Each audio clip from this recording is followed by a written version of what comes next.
The food of Sudan is heavily influenced by location, in a part of Africa which boasts tropical rainforests, savannas, and many lakes and rivers in the south. Although varied from area to area, most traditional dishes remain simple and natural. Of course, the local cuisine has evolved thanks to the influences of its neighbours and traders. Join us as we explore the cultural flavours of Sudan.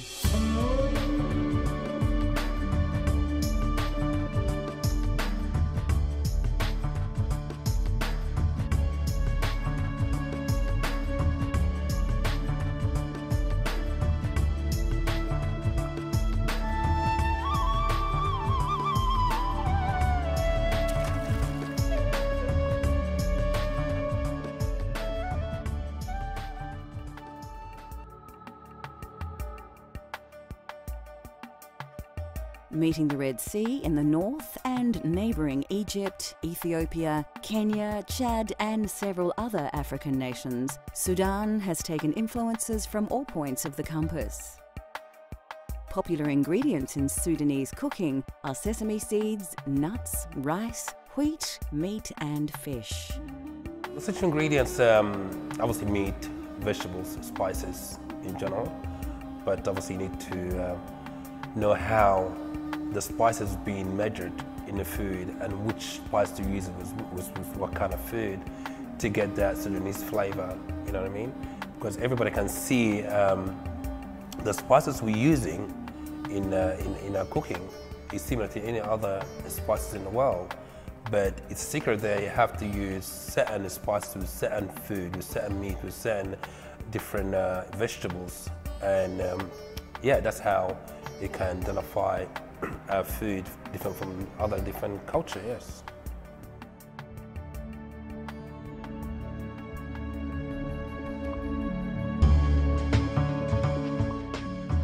In Sudan, it is customary to offer guests generous hospitality. This is especially true with Islamic Muslims, who are instructed to do this by religious teachings. As a result, it is commonplace for Sudanese to play host to large banquets featuring many dishes and great quantities of food. It is traditional to serve these banquets on very large silver platters. These trays can carry many plates and are obviously designed to impress diners with their host's generosity.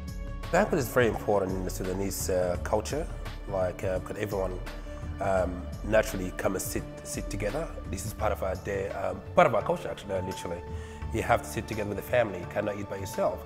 So banquet is a way for mom come from work, the kids come from work as well, from school, sorry. And about 2 o'clock in the afternoon, that's what the dinner served. That's called dinner back home, 2 o'clock in the afternoon, between 2:30 and 2 o'clock.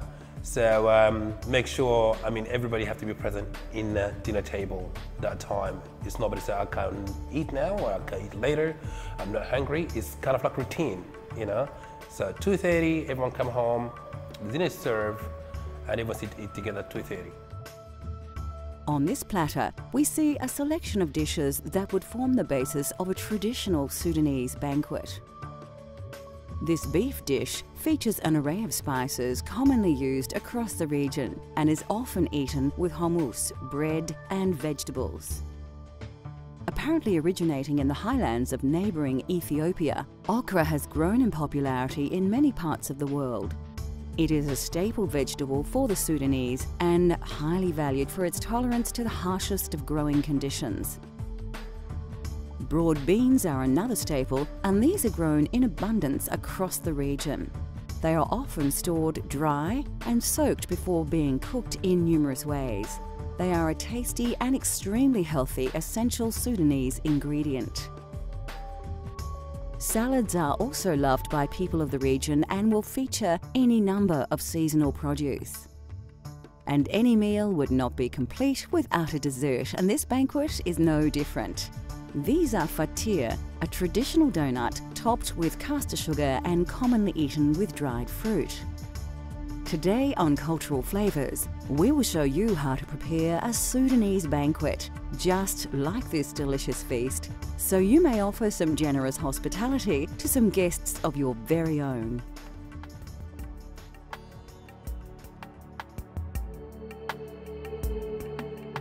This simple meat dish is prepared right across the country and is a favourite thanks to its spicy African flavour.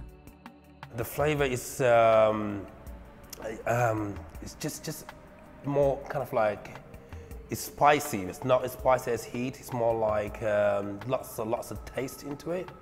You know, we add heaps of different ingredients like ginger, onion, garlic, cumin, turmerics.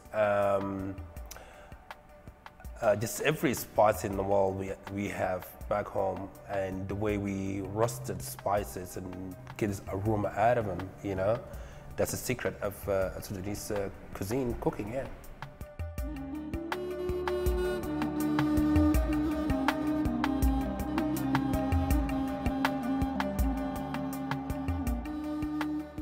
Meat plays a central role in this dish, and we've chosen to cook this traditional dish with some cuts of beef. Lamb is a good alternative, but if you can get it, goat will give you the most authentic Sudanese culinary experience.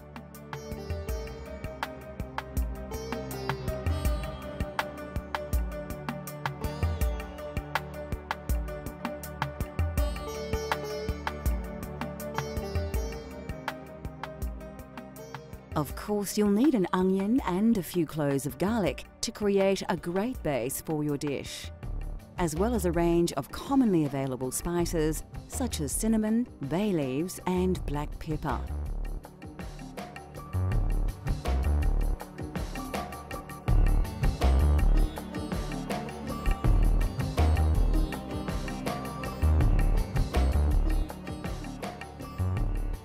Like many Sudanese dishes, the secret to this dish is all in the preparation.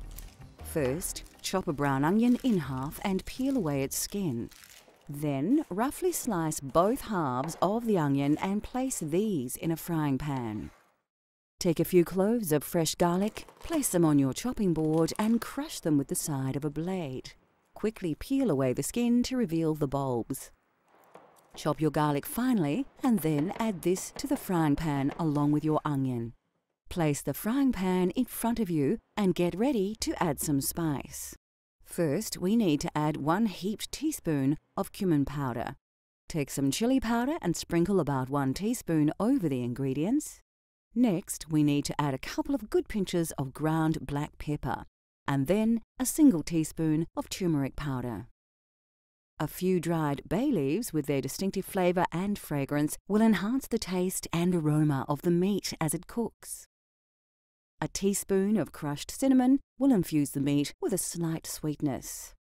Liberally sprinkle a generous pinch of salt over all the ingredients and then finally throw about 1 teaspoon of mixed spices into the pan. As we remember, we added all the spices earlier. Now we're going to add the meat to the ingredients, and we add some lemon juice and water. The reason why I'm putting the water last, just to see my level of meat, how far it is. And it's good to put some little bit of water just for the start of the cooking. The cooking process is very easy. Simply place your frying pan over a hot flame and allow the ingredients to cook in the pan as they are. You do not need to stir the ingredients. After a few minutes, turn the heat down low and cover the pan. Leave simmering for an hour at the very least, stirring occasionally. Then, finally, remove the lid and stir in some slithers of fresh red capsicum. The dish is now ready to serve. So there we have it, traditional Sudanese beef that is easy to prepare and flavours that will give you the taste of Africa. Coming up on Cultural Flavours, a classic traditional African dish that has evolved into a famous Louisiana stew.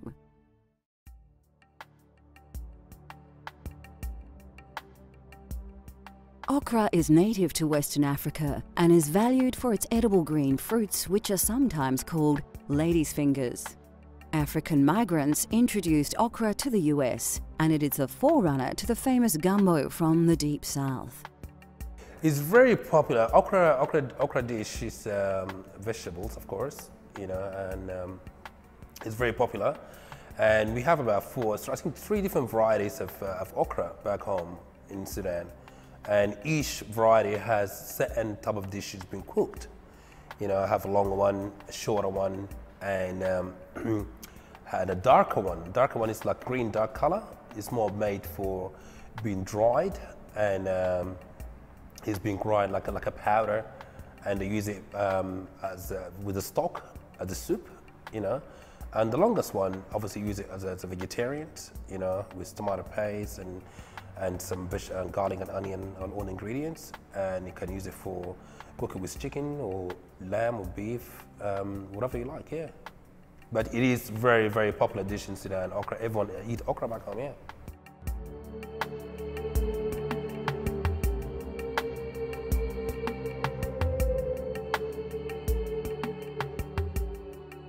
For this recipe, the ingredients are simple. Of course, you'll need about 1 kilo of fresh okra. Alternatively, you can often buy frozen okra from many Asian supermarkets. Onion and garlic are staples of Sudanese cooking, and they are also used in this delicious and very satisfying dish. The dish calls for just 2 spices, cumin powder and black pepper.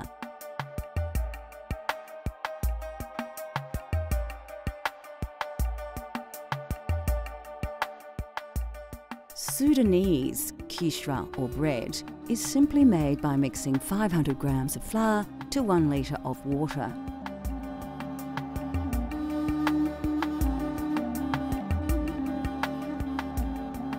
Ghee or clarified butter is also added at the end of the cooking process, as can jibna, which is a soft white cheese that originates from the Middle East.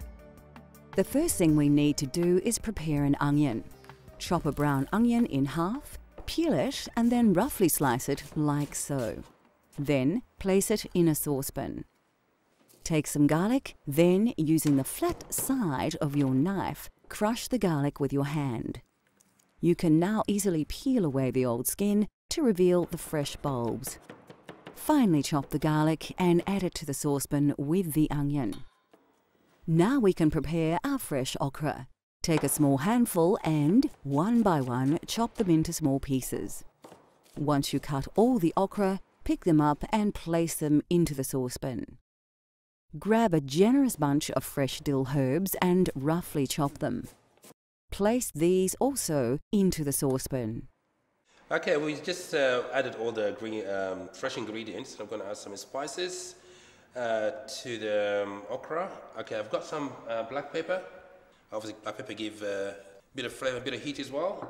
And got some cumin, and cumin, of course, full of aroma. Add some more flavor with some cinnamon and season with salt. Finally, pour about half a litre of stock over the ingredients. We're using the stock from the meat dish we cooked earlier. To cook the okra, place the saucepan on a high heat and bring to a boil. Whilst that's simmering, we can start cooking the Sudanese bread, which is known as kishra. This bread is made simply by mixing flour and water, and as we see here, it is cooked on a large hot plate. The mixture is first poured onto the hot plate and then evenly spread using a spatula. The bread will begin to cook almost immediately, and it's not long before we have to turn it over to cook the other side. In just a few short minutes, the bread is ready to eat. By now your okra should be cooked through and is very soft to the touch. Now we need to blend all the contents of the saucepan together. We're using a traditional handmade blending tool from Sudan, but you could use an electric blender if you don't have one of these on hand. Finally, the last stage is to add about 1 cup of ghee to the pan and then stir well until the butter has completely dissolved. To serve this dish, place a couple of pieces of bread into the bottom of a deep-sided bowl. Then pour the boiled okra over the bread. Bamia mafuka is best topped with chopped dill and served as an accompaniment or as part of a Sudanese banquet. Even eaten on its own, this hearty vegetable stew is another very satisfying example of African cuisine at its best.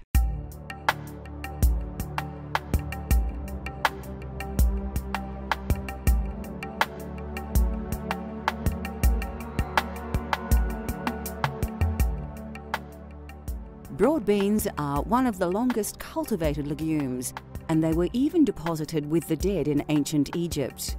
They are an important source of protein and are well regarded across most parts of the African continent. Broad beans is a very significant dish in Sudan. Everybody eat it every single day without any question asked. Like, example, like in the school, in primary school, I mean, that's a dish we've been served in the school after the first morning meal, like after 10:30, you know. Even it's higher protein, kind of like, yeah, you get you sleepy, but it's just people get used to it up there to eat it. And normally we eat it for breakfast, and we eat it maybe later on, the last meal before everyone go to sleep, you know. We mix it with beautiful sesame oil. We crush some feta cheese in there. We crush some maybe boiled eggs in there as well. And yeah, it's just part of our daily diet.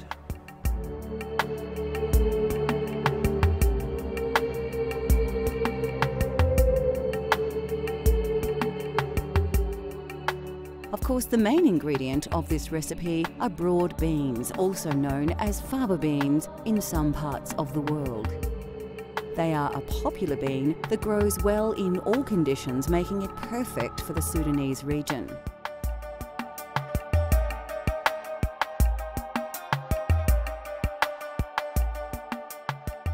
As with most dishes, onion and garlic are fundamental ingredients, as is the spice cumin.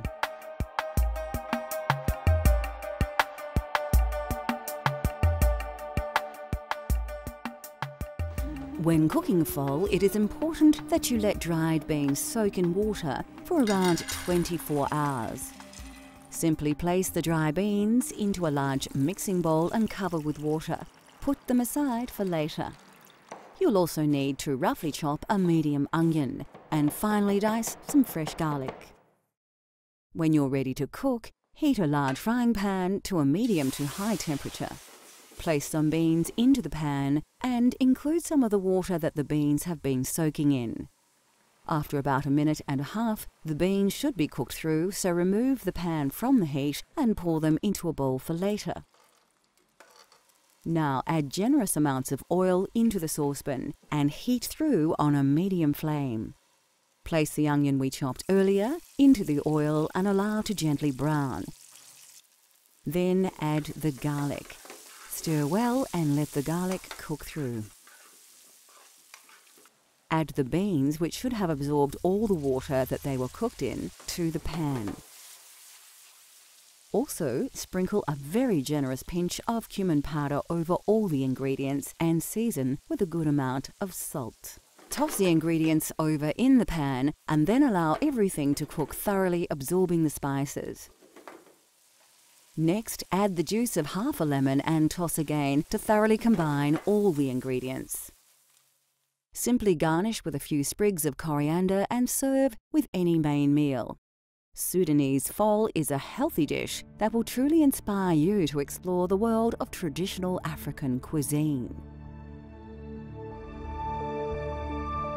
Next on Cultural Flavours, we prepare a simple, delicious, sweet African treat.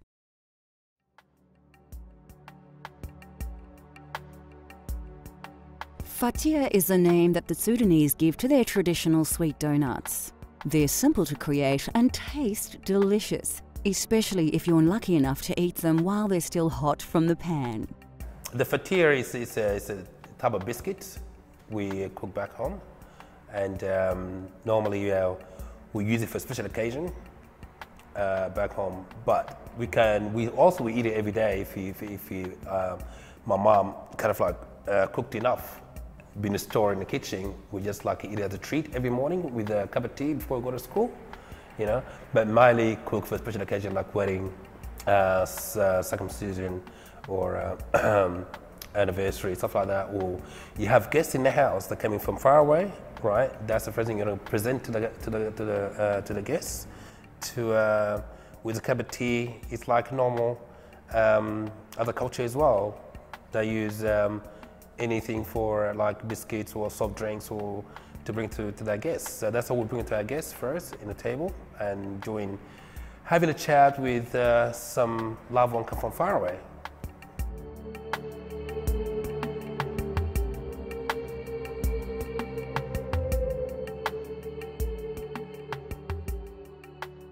Making fatia could not be simpler, as they are made from only a few basic ingredients.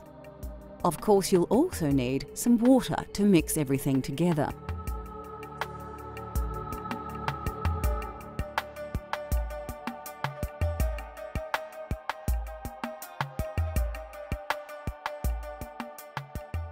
First, take a large mixing bowl and fill with about 400 grams of flour. This recipe requires a lot of eggs, and you will need to crack as many as 5 eggs into a small well in the middle of the flour. Add about 250 grams of ghee, pouring slowly round the rim of the bowl. Now with a spatula, combine the ingredients together. Begin with the eggs and then fold the flour from the outside of the bowl into the middle, turning all the time. Once the dough reaches this consistency, you'll need to slowly pour a glass of fresh milk over the mixture. Then mix the ingredients a little longer until it turns back into a light dough. Lightly flour your worktop and tip out the dough. With your hands, knead the dough thoroughly. This will take some time, so get working. Make sure you knead the dough well, as you have to get plenty of air into the mixture to keep the finished fatia nice and light. Okay, we're going to flour our bench, as you see. And this is the dough we prepared earlier. And we're going to roll it with a rolling pin to about 3 centimeters thickness. So it's going to take a while to get that out. It's quite thick. Okay, as you see, we've been rolled to about 3 centimeters thickness, and I thought we're going to cut it. With a sharp knife, score down the dough vertically like so. Then cut out several pieces with triangular and diamond shapes. Put them to one side for later. Cooking fatia is quick and simple. Fill a large frying pan and heat it to a high temperature.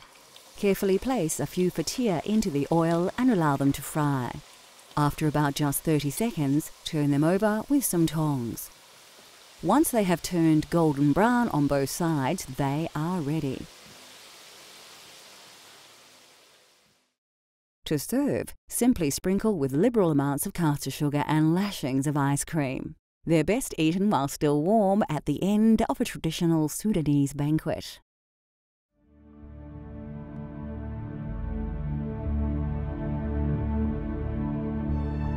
The food of Sudan is simple but flavoursome. Even with influences from many other regions, the people of Sudan have maintained their own distinct and delicious cuisine. We hope we have tempted you to try these dishes at home. They are easy to prepare, the ingredients can be found in most regions, and you can cook them quickly without too much preparation. Cultural Flavours continues to explore the world through the diversity of food. From Nepal to Japan, France to Korea, let Cultural Flavours take you on a gastronomic journey so you can experience the tastes of the globe at home.